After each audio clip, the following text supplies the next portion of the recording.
Assalamualaikum warahmatullahi wabarakatuh. Hari ini saya Septiana Cayasari, calon guru penggerak angkatan 6, akan melaksanakan kegiatan coaching supervisi akademik pra-observasi bersama dengan rekan saya. Silakan memperkenalkan diri, Bu. Terima kasih Bu Septi. Nama saya Yuli Muninga SPT. Saya guru SMP Negeri 1 Karanganyar. Di sini saya mengajar mapel IPS, yaitu dari kelas 8C sampai 8H. Terima kasih. Kita mulai saja untuk kegiatan pra-observasinya. Ya. Gimana Bu kabarnya hari ini? Alhamdulillah baik, karena ini hari Jumat harus lebih semangat ya Bu Semangat Septi ya. Ya. Semangat. Ini lagi sibuk apa enggak nih? Enggak, kebetulan nanti saya akan mengajar di jam 3. Oke, jadi saya minta waktunya untuk ngobrol-ngobrol sebentar ya Bu ya. Ya, seperti yang sudah saya bicarakan kemarin tentang supervisi akademik, jadi rencananya saya akan melaksanakan supervisi di pembelajarannya Bu Yuli Muninga. Jadi saya akan masuk ke kegiatan pembelajaran Bu Yuli Muninga. Boleh ya Bu ya? Boleh, silahkan. Ya. Tujuan supervisi itu sebenarnya untuk membantu Ibu dalam mengembangkan dan meningkatkan kompetensi yang berkaitan dengan kegiatan mengajar. Kemudian untuk percakapan hari ini, saya ingin melihat bagaimana kesiapan Ibu dalam mempersiapkan pelaksanaan kegiatan pembelajaran besok. Ya. Kemudian dari percakapan kali ini, Ibu ingin mendapatkan apa Bu dari hasil pembicaraan kita hari ini? Ingin mendapatkan sesuatu yang lebih bermanfaat ya. Kita dapat berbincang-bincang, berbagi ilmu, berbagi pengalaman dalam belajar, dan berbagi pengalaman dalam situasi yang lebih baik bagaimana di dalam kelas, serta berbagi pengalaman yang nantinya akan bermanfaat bagi saya maupun bagi peserta didik. Oke, ya Bu, semoga kita nanti bisa sharing ya Bu, ya, dan semoga Ibu tidak terbebani dengan kegiatan seperti besok ya Bu. Tidak. Iya, oke. Bu Yuli besok akan mengajar kelas berapa Bu? Saya besok akan mengajar di kelas 8D, kebetulan nanti bersama dengan jam mengajar saya, dan Bu Septi meminta untuk supervisi, kebetulan ada di kelas 8D. Kelas yang luar biasa. Betul, ya, di situ itu kelas yang sangat menguji kesabaran, menguji emosi, menguji segalanya lah. Oke, ya mudah-mudahan besok lancar ya Bu. Amin. Ya, saya ingin tahu Bu, materi apa yang ingin dicapai dalam kegiatan pembelajaran besok? Kebetulan saya sudah menyelesaikan bab 1 kemarin pada hari Kamis, dan besok hari Sabtu itu sudah masuk bab 2, yaitu bab baru, yaitu nanti terkait dengan materi mobilitas sosial, yaitu di dalam KD-nya tentang menganalisis interaksi sosial dalam ruang yang berbeda terhadap kehidupan sosial dan budaya serta pengembangan kehidupan kebangsaan.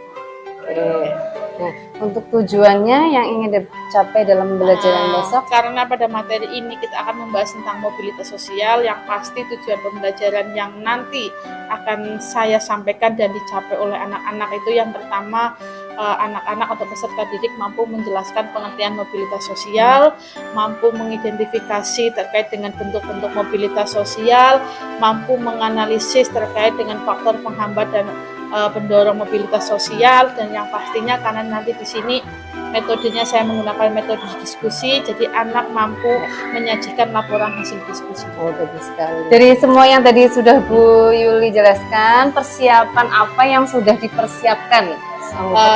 Persiapan yang sudah saya persiapkan, yang pasti saya mempersiapkan diri dengan mempersiapkan segalanya seperti membuat perangkat pembelajaran, media yang menarik, metode yang nanti akan saya terapkan, dan nantinya ada LKPD sebagai hasil diskusi. Kayaknya udah siap banget ya Bu. Insya Allah. Nah, ya. Bisa diceritakan nggak Bu sedikit aja langkah-langkah pembelajaran besok kegiatannya itu seperti apa? Oke, langkah-langkah pembelajaran untuk besok kelas 8D kebetulan saya menggunakan metode pembelajaran PBL atau Problem Based Learning, yaitu yang mengajak anak untuk lebih aktif ya Bu. Ya. Jadi di sini nanti ada 3. Yang pertama ada pendahuluan. Pendahuluan itu ada orientasi. Orientasi ini biasanya saya pertama mengucapkan salam, memeriksa kebersihan, memeriksa kesiapan anak, serta absensi Ibu. Yeah. Terus di sini juga ada, saya biasanya kalau ada pembelajaran IPS ada yang namanya tepuk PPK dan salam PPK. Terus yang kedua ada persepsi. Saya di sini mengecek penugasan yang sudah saya berikan minggu lalu. Yeah. Terus ada juga saya menanyakan kembali bagaimana penguasaan materi anak yang sudah saya sampaikan. Terus yang ketiga saya memberikan motivasi. Motivasinya di sini saya memberikan gambaran tentang manfaat pembelajaran yang akan kita pelajari kayak gitu Bu. Terus di dalam kegiatan inti, karena ini adalah PBL, ada sintak-sintak yang harus saya laksanakan. Ternyata untuk PBL ini ada beberapa sintak. Yang pertama ada sintak yang pertama, yaitu adalah orientasi peserta didik. Jadi saya mengajak peserta didik untuk mengamati, melihat, membaca, dan melihat video yang nantinya akan saya tayangkan. Terus yang kedua, membimbing penyelidikan individu. Tetapi yang dalam pembimbing ini yang pasti nanti saya akan membentuk kelompok. Gitu. Terus yang ketiga adalah mengembangkan dan menyaksikan hasil karya. Jadi nanti setelah anak belajar kelompok, saya akan menunjuk atau nanti kesadaran dari peserta didik untuk maju ke depan untuk mempertanggungjawabkannya. Terus sintak yang terakhir kalau PBL itu ya itu nanti menganalisis. Jadi nanti kita bersama-sama merefleksi materi yang sudah kita pelajari, tanya jawab apa kesulitannya, nanti kita bersama-sama terus sekalian saya menjelaskan atau memberikan kesimpulan materi yang sudah dilaksanakan. Ini udah siap banget nih Bu Yuli. Insya Allah semoga ya lancar. Dari tadi yang sudah dijelaskan Bu Yuli dari pendahuluan sampai penutup ya Bu ya menggunakan PBL. Kira-kira nanti ada kendala yang muncul nggak Bu dalam pembelajaran yang akan Bu Yuli laksanakan di kelas 8D ini khususnya? Yang pasti ada, apalagi kelas 8D itu kelas yang luar biasa, tuntut untuk lebih sabar dan emosionalnya harus ditata dengan baik. Ternyata tidak hanya itu, keberanian anak untuk maju ke depan itu atau anaknya itu masih kurang aktif. Iya betul. Ya, malu-malu, jadi masih sekalian malu-malu gitu itu ya. dia itu tidak ada keberanian. Iya. Ya. Banyak kan kayak gitu sih ya. Di belakang pada rame ini Ya, itu betul. ternyata kalau suruh maju pada anteng gitu ya. Mungkin karena apa ya, anaknya itu terlalu menganggap bahwa kayak gini, padahal yang pasti kalau kita anak itu berani maju itu berarti kan menambah nilai sebenarnya. Iya betul. Menambah nilai keterampilan, menambah nilai sikapnya juga, ada keberanian juga. Tapi anak tidak sampai ke situ. Iya ya Bu ya. Jadi kendala yang tadi sudah diprediksi itu ada siswa yang kurang aktif ya toh. Ya Bu ya. Nah, untuk mengatasi siswa yang kurang aktif atau malu untuk maju ini, strategi Bu Yuli itu apa Bu? Karena saya pikir untuk strategi supaya anak itu kan, saya pasti dalam satu kelas itu kan pasti ada anak yang aktif ya Bu. Jadi nanti dalam pembagian kelompoknya saya tidak akan mengelompokkan siswa yang pintar sama yang pintar, yang enggak sama yang enggak, tidak. Tapi nanti saya akan combine Jadi anak yang pintar nanti saya akan pecah untuk bisa bergabung dengan teman-teman anak yang masih kurang aktif. Jadi nanti anak-anak yang aktif ini bisa membantu mereka yang masih kurang. Nah, selain itu juga nanti ada tutor sebaya. Artinya tutor sebaya di sini nanti berarti anak yang belum punya kemampuan kurang nanti bertanya dengan teman yang sudah paham. Nah, nanti anak yang sudah paham memberikan penjelasan bagi mereka yang masih kurang paham. Nah, terus yang ketiga nanti saya akan mencoba sedikit menayangkan video terkait dengan mobilitas sosial supaya menambah anak supaya berani. Jadi strategi yang sudah Bu Yuli siapkan, yang pertama tadi ada pembentukan kelompok, kemudian tutor sebaya, dan juga penayangan video ya.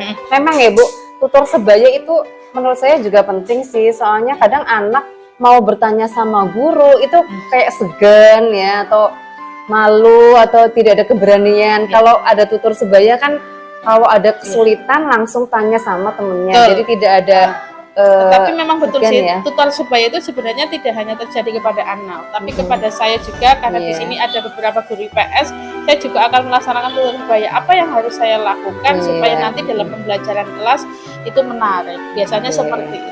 Oke. Nah, dari persiapan yang tadi sudah Bu Yuli Muninga sampaikan, itu ada yang masih kurang apa enggak, Bu? Persiapannya, karena di sini sarana prasarananya juga masih minim ya Mbak. Terus nanti juga medianya saya harus lebih kreatif lagi supaya anak itu lebih semangat lagi. Tentu saya juga harus pintar memilih metode pendekatan yang baik yang akhirnya anak itu dapat menguasai materi dengan itu. Jadi persiapan yang belum terlaksana salah satunya untuk media itu ya. Jadi nanti menggunakan LCD begitu. Betul, LCD. Kira-kira yang bisa membantu Bu Yuli siapa ini Bu? Atau minta bantuan siapa nanti untuk membantu kekurangannya ini? Siapa saja boleh. Mungkin Bu Septi mau membantu saya karena saya kurang pintar dalam mengoperasikan LCD. Mungkin bisa dibantu saat memasang dan sebagainya. Insya Allah nanti saya bantu pemasangannya untuk LCD.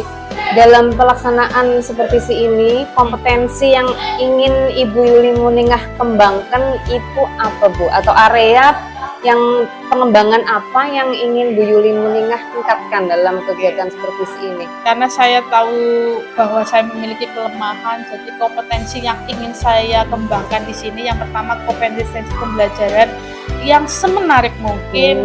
Saya bisa menggunakan media sebagus mungkin, metode yang kira-kiranya tidak menyusahkan anak, metode yang baik untuk anak. Terus yang kedua saya ingin mengembangkan kompetensi sosial emosional. Mungkin Mbak Septi tahu, Bu Septi tahu sendiri ya, bahwa kelas 8D itu sangat luar biasa. Memang butuh guru yang luar biasa juga. Jadi saya ambil tarik kesimpulan sedikit untuk kemampuan yang ingin ditingkatkan oleh Bu Yuli Muningah itu yang pertama karena kompetensi pembelajaran itu lebih ke peningkatan profesional ya Bu ya. Kemudian yang kedua adalah sosial emosional untuk menanggapi keberagaman siswa yang kelas 8D itu ya Bu. Nah, Bu Yuli punya strategi tertentu nggak ini untuk meningkatkan kompetensi yang akan dikembangkan oleh Bu Yuli sendiri? Untuk kompetensi pembelajaran yang menarik, kalau saya lebih mempersiapkan diri, saya persiapkan semuanya supaya ketika saya mulai belajar, saya itu sudah siap seperti media, perangkat, dan sebagainya. Kalau kompetensi sosial emosional karena anaknya yang luar biasa, saya mencoba belajar, saya mencoba mengajak anak-anak bagaimana cara mengatur emosi ketika di dalam pembelajaran, ketika bersama teman, ketika belajar secara kelompok, ketika berdiskusi, jadi nantinya anak itu tertata. Iya, benar sekali. Itu strateginya untuk meningkatkan kompetensi. Jadi mudah-mudahan ini kita besok pelaksanaan besok ya Bu ya? Besok nanti pelaksanaannya di jam 3.4. Jam 3.4 di kelas 8B. Mudah-mudahan berjalan lancar sesuai dengan tujuan pembelajaran yang sudah tadi utarakan. Semoga tercapai semua, tidak ada kendala. Kita sampai ketemu lagi besok ya Bu ya, di waktu. Ya, demikian kegiatan pra-observasi untuk supervisi akademik. Kita lanjut untuk kegiatan observasi pada pembelajaran kelas 8D pelajaran IPS oleh Bu Yuli Muningah. Assalamualaikum warahmatullahi wabarakatuh. Waalaikumsalam warahmatullahi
Assalamualaikum warahmatullahi wabarakatuh. Kepada yang terhormat Bapak Eko Yudi Susilo selaku fasilitator dan Ibu Retno Prihantini selaku pengajar praktek.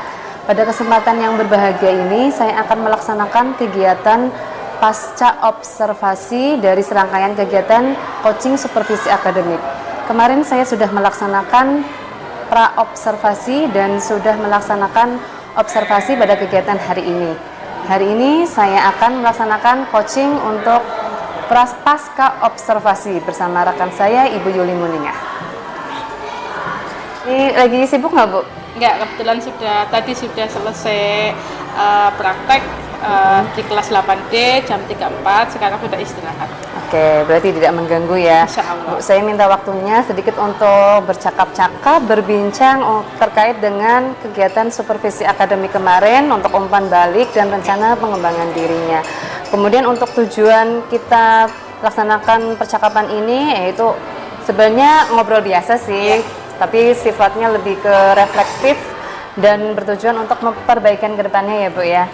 Ya, dari obrolan kita hari ini, apa yang ingin Bu Yuli Muningah dapatkan dari obrolan kita, Bu? Ya, intinya kita akan berbagi pengalaman yang kemarin sudah kita bicarakan. Tadi juga Bu Septi sudah melihat saya mengajar, jadi nanti kita akan sharing kekurangan saya apa yang perlu masih saya perbaiki lagi. Ya, oke. Dari pelaksanaan kegiatan kemarin, apakah langkah-langkahnya semuanya itu tahapannya sudah terlaksana dengan baik, Bu? Alhamdulillah sudah sesuai dengan rencana yang ada di perangkat pembelajaran, sudah berjalan dengan baik. Iya, saya lihat juga seperti itu. Nah, kemudian untuk tujuan pembelajarannya, apakah tercapai semua, Bu? Iya, karena kita tadi sudah belajar dari awal sampai akhir, anak-anak juga akhirnya sudah bisa merefleksi dan sudah terlaksana dengan semuanya. Oke, ya. Kemudian dari pelaksanaan kemarin, kendalanya apa Bu yang Bu Yuli Muningah hadapi kemarin? Kendalanya itu waktu, Mbak. Bu, jadi maaf Bu Septi, jadi waktunya itu manajemen waktunya itu kurang. Jadi pada saat diskusi itu anak terlalu asik sehingga untuk merefleksinya itu waktunya kurang kayak gitu. Iya, jadi pada saat diskusi kayak waktunya cepet banget ya Bu ya. Jadi nggak kerasa. Anak-anak juga senang. Akhirnya pada saat terakhir kita mau ada refleksi, ada tanya jawab, itu kita batasi waktunya. Oke, ya. Nah, strategi apa nih Bu untuk menghadapi kendala yang kemarin Bu Yuli Muningah hadapi? Ya, nantinya untuk kedepannya saya akan memanajemen waktu dengan baik, akan kita bicarakan dengan peserta didik dengan baik supaya nanti pembelajarannya sesuai dengan kehendak dan keinginan serta anak juga enjoy dan senang. Oke, ya sip. Semoga depannya lebih baik lagi. Amin. Kemudian dari kegiatan supervisi akademik kemarin, mari kita identifikasi bersama ya. Ya, yang pertama itu adalah keunggulan atau apa saja yang sudah baik, yang sudah dilaksanakan Bu Yuli yang perlu dipertahankan. Kemudian apa saja, apakah ada ya kekurangan atau kelemahan dari Bu Yuli Muningah yang akan mungkin kedepannya ditingkatkan lagi? Oke. Untuk kelebihannya, saya pikir saya sudah melaksanakan pembelajaran sesuai dengan tahapan-tahapan, sudah belajar pembelajarannya sudah berjalan dengan baik. Tetapi kekurangannya di sini, ini juga untuk saya juga ya, untuk saya yang tadi saya bisa memanage waktu dan saya bisa memilih metode dan media pembelajaran yang sesuai dengan karakteristik siswa. Karena ternyata setelah kita pelajari tidak semuanya itu mampu anak kuasai. Jadi ternyata seorang guru itu harus pintar memilih media dan metode pembelajaran yang kira-kiranya itu semua karakteristik anak itu masuk. Betul. Apalagi Bu Septi tahu sendiri 8C itu yang 8D itu anak yang luar biasa. Emosionalnya kuat. Betul. Terus untuk tahap anaknya itu anak yang tahap yang sangat ramai sekali. Jadi di sini ternyata kita perlu adanya media dan metode yang bagaimana caranya kegaduhan itu dijadikan sebagai semangat mereka untuk belajar. Ya, itu tadi. Nah, rencananya untuk kedepannya untuk memperbaiki, ada rencana nggak Bu? Yang pasti ada, karena kalau kita sudah tahu kelebihan dan kekurangan kita, maka kita harus koreksi diri ya Bu. Iya. Jadi untuk itu saya akan belajar lagi, saya akan membuka lagi, saya akan belajar dengan teman yang lebih senior lagi, saya akan membuka tentang kemarin yang sudah kita pelajari bersama-sama, yaitu Merdeka Belajar. Iya. Kita akan mengikuti KKG dengan baik supaya nanti apa yang menjadi masalah saya itu ada solusinya. Iya, betul. Dan yang pastinya saya akan menambah wawasannya lagi dengan searching dan sering baca, ada di internet, di buku, dan ada di sumber yang lain. Googling Ya, betul. Memang kalau di platform Merdeka Belajar itu memang bagus ya. Jadi sudah terencana semua. Di situ juga ada yang namanya aksi nyata. Iya. Jadi kita merefleksikan apa yang sudah ilmu yang sudah kita dapat di situ. Memang saya juga ini memang lagi digencar-gencarkan. Semoga kita dapat mengikuti dengan baik ya Bu. Nah, untuk rencana perbaikannya itu mulai kapan Bu? Atau ada target berapa lama gitu Bu? Ya, kalau rencana yang pasti secepatnya ya Yeah. Bu, karena kita melihat situasi kita tidak boleh terlalu lama termenung, karena semakin kita terlalu lama maka masalah yang kita hadapi tidak menemukan solusi. Iya, betul. Jadi kita sebisa mungkin, seoptimal mungkin kita laksanakan secepatnya. Oke. Kemudian ada nggak sih atau seseorang yang menginspirasi Bu Yuli Muninga atau seseorang yang memotivasi agar lebih maju lagi untuk melakukan perbaikan ke depannya biar lebih baik lagi? Oh, itu pasti ada. Yang pertama saya itu, apalagi saya di sini termasuk junior ya, Iya. masih ada orang-orang yang sudah berpengalaman, yang pasti teman rekan guru saya sesama Mapel IPS, ada Pak Kepala Sekolah Pak Eko Sulistyo Wahono, ada teman-teman juga yang sudah berpengalaman, yang sudah mengikuti PPG, sudah mengikuti apalagi seperti Bu Septi ini sekarang CGP. Semoga bisa menyusul Ya, Bu. amin. Ya, jadi nanti kita saling itulah, ibaratnya dengan adanya orang-orang itu saya termotivasi bagaimana saya itu mencari solusi dengan masalah saya yang sedang dihadapi. Oke. Ternyata memang dengan kita memiliki sosok yang kita anggap bahwa dia mampu untuk mampu untuk menyelesaikan solusi kita, seperti Pak Eko, teman sejawat ada Bu Puji, ada Bu Heni, ada Bu Marsina, ada Bu Septi, ada teman-teman lainnya, itu ternyata membuka pikiran saya, ternyata ilmu saya itu masih sangat kecil sekali. Lebih termotivasi untuk maju lagi, Betul belajar lagi. Ya, ternyata ilmu saya itu belum seberapa dari mereka. Oke, bagus banget ya. Jadi semangatnya luar biasa ini. Kalau boleh saya tahu, Bu Yuli itu punya ini nggak self reminder gitu Bu? Saya punya self reminder. Biasanya saya itu membuat sebuah catatan-catatan kecil terkait dengan perilaku anak, terkait dengan saya dalam pembelajaran dan sebagainya, supaya karena saya itu adalah bagaimana dengan catatan kecil itu saya bisa mengingat, saya bisa membuka lagi apa yang menjadi kekurangan saya. Kadang kalau nggak dicatat lupa ya Bu ya. Kalau apalagi lagi dicatat juga lupa apalagi nggak dicatat. Iya. Ya, dari obrolan kita yang seru ini masih ada yang mengganjal nggak Bu?